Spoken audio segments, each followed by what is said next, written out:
Well, howdy.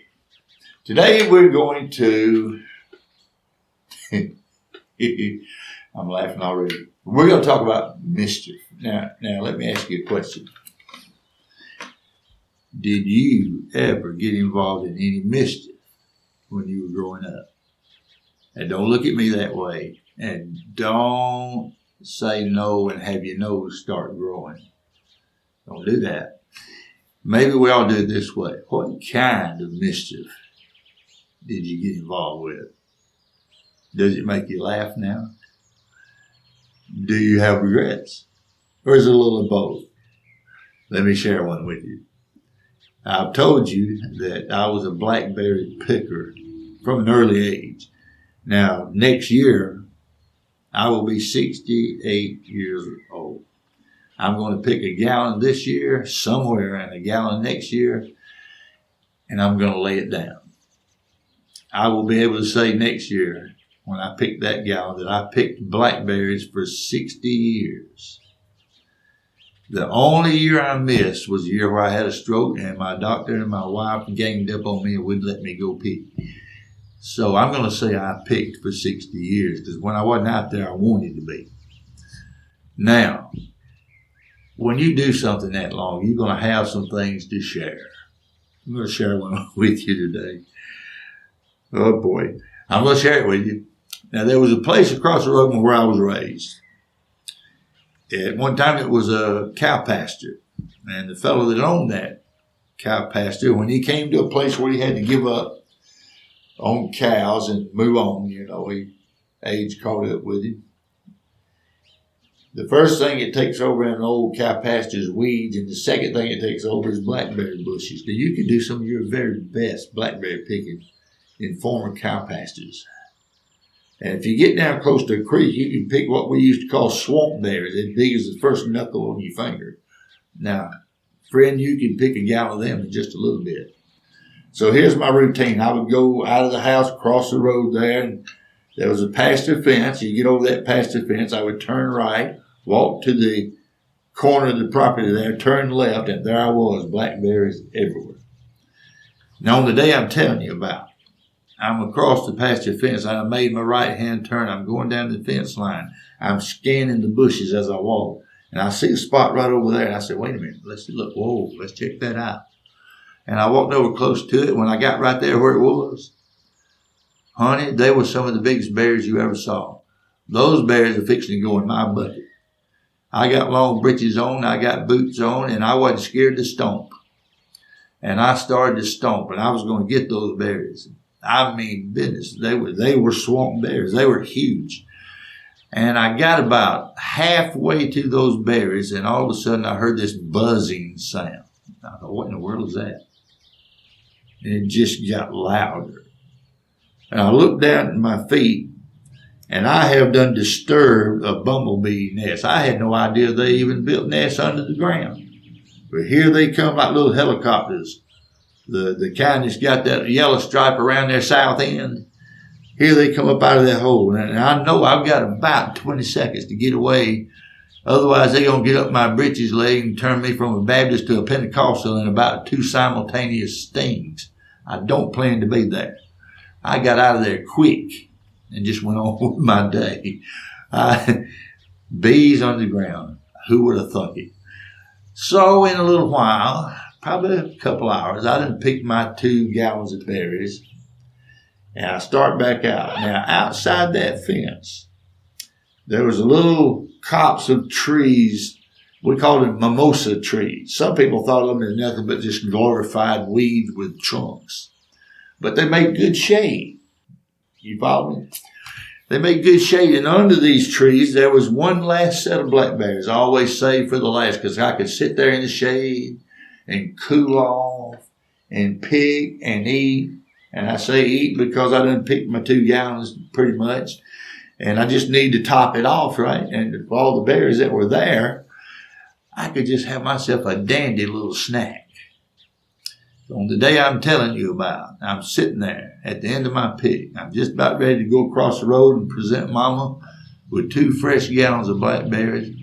Honey, she made some of the best jam and jelly you ever put in your mouth. We didn't do without jam and jelly at our house, ever. In the fall, there was muscadines. You have not lived till you have a muscadine hull pie. But here I go chasing rabbits. Let me get back to this story. I'm sitting there under those trees, alternately picking and eating these blackberries and having myself a ball. And all of a sudden, a pickup truck pulls off the side of the road there. I know exactly who it is. It's the brother of the fellow that owned the cow pasture, right? He got out of that pickup truck. He just sidled his way over to where I was and shuffled his feet a little bit. Morning. Hello there, how are you? Oh, I'm doing pretty good. You finding many berries? I said, oh, I got a couple of gallons here. It's been a pretty good day. And he looked at me and he said, you know them's my berries, right? And I saw this ambush coming. So I said, wait a minute, what? I don't mean no harm. But I've been allowed access over here to pick berries forever. And that I know that the fellow that owned it, him and his wife are both in heaven now. And so they always told me just to pick till I got tired. And there's no trespassing signs here. And so all I do is pick berries. I don't bother nothing. And that's all I do. And you can see there's pretty good many berries over here. And then he said these words to me. Because I said, it don't look like anybody else is getting them, right? And he said, well, I was saving them for a pie. Neighbor, there were fossilized blackberries on the ground. Dead blackberries on the vine. I couldn't pick them all.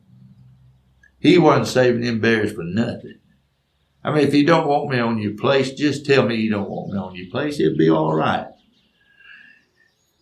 And inside, I'm so thankful for my home training. You did not disrespect senior adults especially.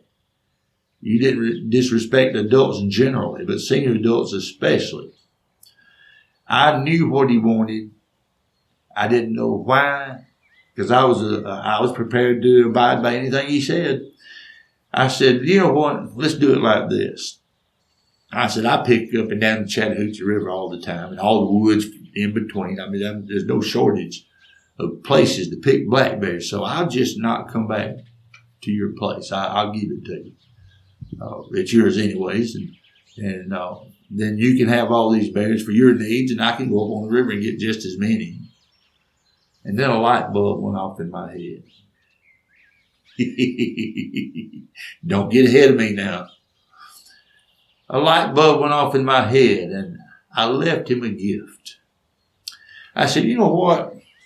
Since you're going to be the fellow picking these berries now, I want to do right. I said, if I tell you where the biggest berries on your place are, would you promise me you'll go over and just try to pick a few of them anyhow? They're really nice berries. He said, well, I expect I would. Where do you think I sent him, neighbor? I said, I've already got the trail stomped out to them.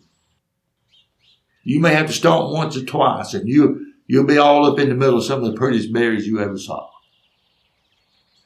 Now, see, I got to leave the story right there because I don't have any idea whether he ever went over there and tried to get them berries. But you know what? Over the years, the man that I have become, he really wishes that man never went over there and checked them. I really do. But I have consulted with the boy I used to be many times, and he is stubborn. He says, no, I have no regrets at all. He lied to me. He didn't have to lie. If those bees turned him from a Baptist to a Pentecostal for about 10 or 15 minutes, then that's pay enough for the lie he told me. I can't do anything with him. He won't listen to me. I hope he didn't go over there. And my advice to you, neighbor, when you're out picking them berries, if you still do, because most of y'all got this thumb boogie fever and you ain't got time to be outdoors anyhow, bless your heart. You don't know what you're missing, but know your surroundings. Watch the ground in front of you, because them yellow stripes can very soon be followed by a whole bunch of yipes coming out of your mouth, and plus some other stuff you might have to repent for. You remember that. And we'll talk to you again real soon. Bye-bye.